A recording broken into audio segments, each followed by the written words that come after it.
Hello and welcome to Customer Verbatim. Today I'm going to try to show you a few 5 minutes about how to use Customer Verbatim and where you can get it. So you can go to the website and you can download Customer Verbatim from the website. But I've got it already installed, so let's have a look at it.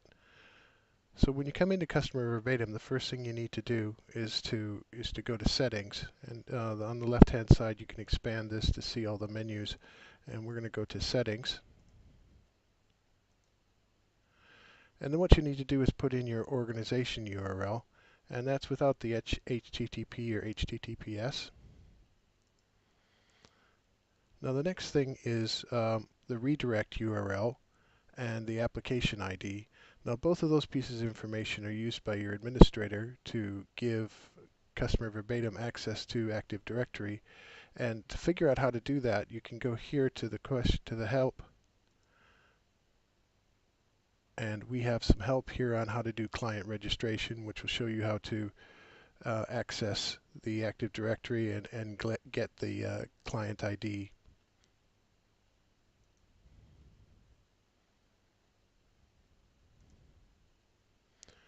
So I've got my client ID already from my organization.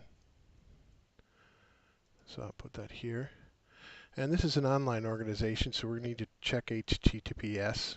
If it was an on-premise organization, you would turn the ID authentication for on-premise on, but we're online, so we're going to use HTTPS. And then, because this is a current organization, we're going to choose 9.1 for the web API because that's the version that we have our organization. And the number of documents to match. This is going to be a bit of information that we're going to need. So if you set that to 1, then every keyword would have a document. If you set it to 2, then the document has to have at least 2 keywords in it to show. So we'll leave that at 2 for right now. So this is the basic setup that allows us to actually connect to your organization. So some more information that we need to know is we need to know what entity that you're actually going to do the analysis on, and then also the user query name, which is how you're going to filter your data set from that entity. So we'll set the entity in the user query, and we'll press the Get Entities. And the first time that you try to access CRM, it's going to prompt you for your user ID and your password.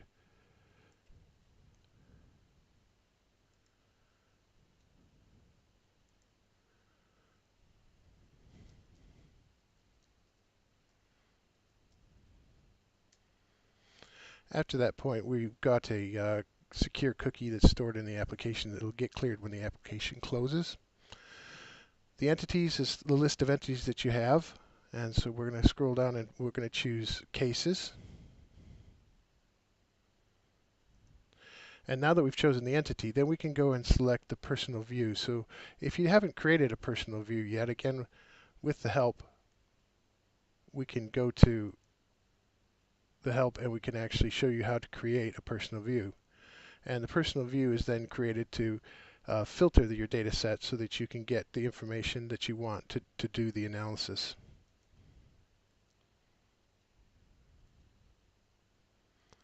So we'll go back to the entity.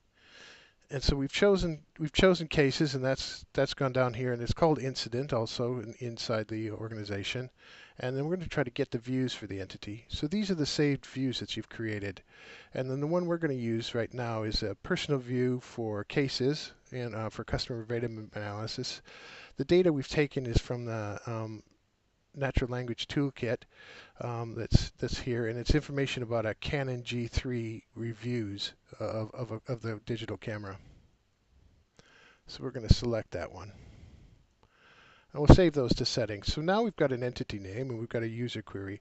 The user query's got different fields in it that you've decided when you created the query. But what we need to specifically do is we need to come up with an attribute key and an attribute text. So let's map those query attributes. So the first thing that we need to do is have a key attribute, and our key attribute is ticket number. So we'll select that key attribute. And the next thing we need to do is to have some text that we're going to run the analysis on, and that's description. And you can see here that when we've selected those, they've actually been selected for us and they've been put in the select list. Now, some other information that you may want to have along with those records that you've actually defined in the view, you can select here. So we're going to select the title, and we might want to know when it was created, and that's probably good enough. And then we'll save those settings. Now all the settings have filled out, and so we can actually go ahead and we can process the records. So if we process the records, the first thing we need to do is it says select get records to retrieve the data. So we're going to go ahead and get the records. And we can see down here that we've retrieved 45 records. So there's 45 reviews, and that's over 600 lines of text for the reviews that we've pulled back. Now what we're going to do is we're going to run the rake keyword analysis on it.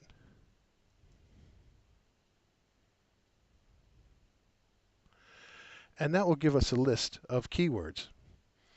Now, you may, for your domain, you may have certain words that you don't want to see all the time. So we know we're going to get a review of a digital camera. So right mouse click on that and we'll add it to our noise words. And so we know we're talking about cameras. So we're going to right click and add that to noise words. And then we know we're talking about a Canon G3, so we'll add that to noise words. And so when you get noise words, you can actually take a look at the noise words. And you can delete the noise words, or you can add your own specific noise words. And what you do with the noise words is if you go back to the analysis, and let's just run this again to get the records. So now we've got the records again, and we run the text analysis. And so here we are again with the list. But now to reduce the list even further, what we can do is we can do this apply noise words. And as you can see, they've removed themselves from the left-hand side over here, so that we don't have to look at them anymore.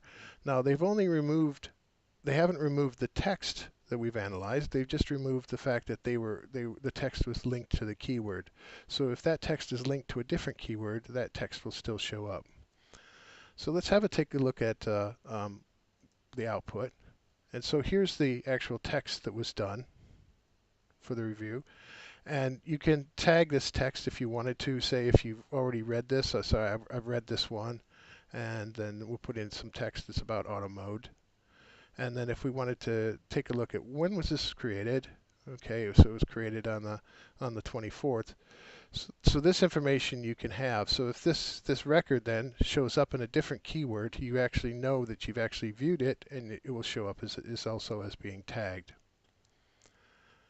So if we scroll down and have a look at some of the other bits of information, so that this is the information that has been pulled out from the keyword analysis. And one of the things that you can see is that we have down here something called a design flaw. And so if we take a look at design flaw, and look through the text, you can see that a design flaw has been found by this reviewer, and